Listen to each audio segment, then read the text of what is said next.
आपण पाहताय महाधुरळा. हे आहे गोकुळचं श्रीखंड. अगदी जिभेवर रेंगाळणार. जिभेवरच नाही तर मनावरही रेंगाळणार. गोकुळ श्रीखंड, मनावर रेंगाळणार. कोल्हापूर महापालिका निवडणुकीतील महायुतीचे उमेदवार सत्यजित जाधव, माधुरी नकाते, यशोदा मोहिते आणि निलांबरी साळोके यांनी प्रचंड शक्ती प्रदर्शन करत विजयाचा जणू नाराज दिला.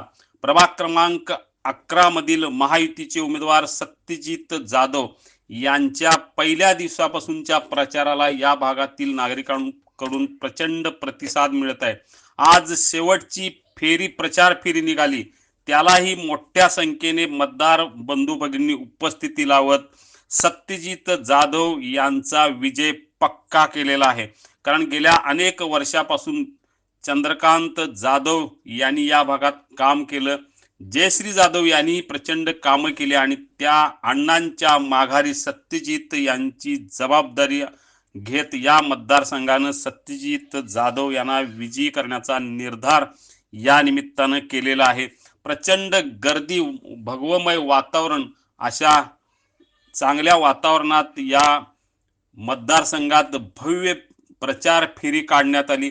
या प्रचार फेरीला आबाल वृद्धांनी मोठी गर्दी केली. मतदारांनी मोठ्या प्रमाणात गर्दी करत आपला विजय निश्चित केलेला आहे. महायुतीच्या चारही उमेदवारांनी सत्यजित जाधव यांनी एक विजन घेऊन अनेक वर्षे काम केलेलं आहे आणि हेच विजन पुढे ठेवत मतदारसंघाचा कायापालट करण्याचं आश्वासन त्यांनी दिलेलं आहे.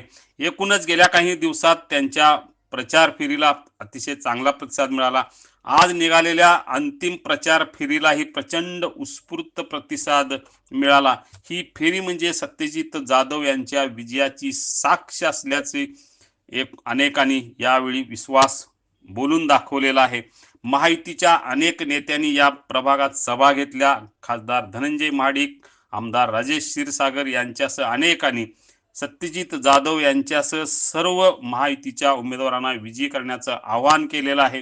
एकूणच वातावरण महायुतीमय झालेलं आहे. प्रभाग क्रमांक 11 मध्ये महायुतीचे चारही उमेदवार निवडून येणार असा विश्वास सत्यजित जाधव यांनी व्यक्त केलेला आहे.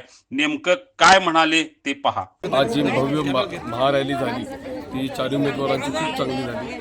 खूप जनता महायुतीकडं कल दिलेला आहे आणि आजची रॅली बघता आम्हाला हे कळलं आहे की जनतेनं आम्हाला कौल दिलेला आहे की महायुतीचे चारही उमेदवार चांगल्या बळाने आणि चांगल्या मतसंख्येने निवडून येतील आणि सर्व उमेदवार महानगरपालिकेच्या सभागृहात असतील. सभागृहात गेल्यानंतर आपलं विजन काय असेल?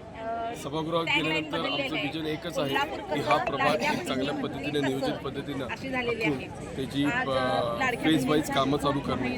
आता जे काय विस्कळीत झालेलं 10 वर्षात जे प्रत्येक प्रभागाची जी व्यवस्था बिघडलेली आहे ती पहिला व्यवस्था लावून घेणे. प्रभाग अभ्यास करायला 100 दिवस लागतील कारण प्रभाग मोठा आहे. पूर्वी प्रभाग 1 होता, आता 4 आहे. त्या 4 प्रभागामध्ये अभ्यास करून चांगल्या पद्धतीने वेल मॅनेजमेंट करून त्या प्रभागाची विभागणी करून आम्ही काम सुरुवात करणार आहोत. काम सुरुवात करताना मी एक विजन ठेवलं आहे की हा प्रभाग एक सुसज्ज, सुंदर आणि परिपूर्ण बनवायचा की ज्याच्यात कुठलीही कमतरता भासली नको पाहिजे. आज जिम असो, ओपन जिम असो किंवा स्ट्रीट लाईटपर्यंत असो, CCTV कॅमेरे असो, हे सर्व काही गोष्टी आहेत त्या सर्व तरी येणार असते. ज्याबरोबर आम्ही सिंगल विंडो प्रोग्राम चालू करायचा आम्ही निश्चय केलेला आहे की जेणेकरून कुठल्याही कारण 4 नगरसेवक आहेत तर कुठल्याही नगरसेवकाला कुठल्याही मतदाराला नगरसेवकाकडे जायला उपलब्धता होईल आणि त्याची कंप्लेंट जी आहे ती 24 तासामध्ये रिझॉल्व्ह होईल, त्याची अंमलबजावणी होईल. त्याच्यावर ही आम्ही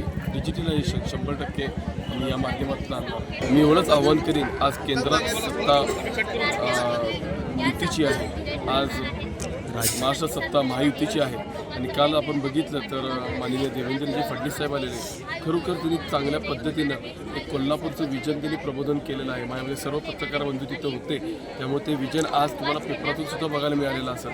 तर खरोखर एक बारकाईने त्यांनी ते अभ्यास केलेला आहे आणि हे महायुती सरकार जे आहे हे खूप अग्रस्त आहे. हे कामाबाबतीत विजन घेऊनच उतरलेलं आहे. आज किती बजेट आणि किती आपल्याला कोल्हापूरला मिळणार आहे हे महायुती सरकार आल्यानंतरच आपल्याला कळणार आहे. कारण महालक्ष्मीचा आराखडा असो किंवा बास्केट ब्रिज असो, आपलं एअरपोर्ट असो, आता आपल्याकडे 6 विमानं उडतात, उद्या आपल्याकडे 15 विमानं उडणार आहे. तर या सर्व गोष्टी सुधारणार आहेत. हे फक्त महायुतीच्या सरकारवर सुधारणार आहे. म्हणून तर खरोखर जनतेलाही कळून चुकलेलं आहे की या सरकारला निवडून द्यायचे गत्यंतर नाही. म्हणजे सर्व मताधिकार चांगल्या मताने सर्व उमेदवारांना, सर्व प्रभागात चांगल्या मताधिकाऱ्याने महायुतीचे उमेदवार निवडून देतात.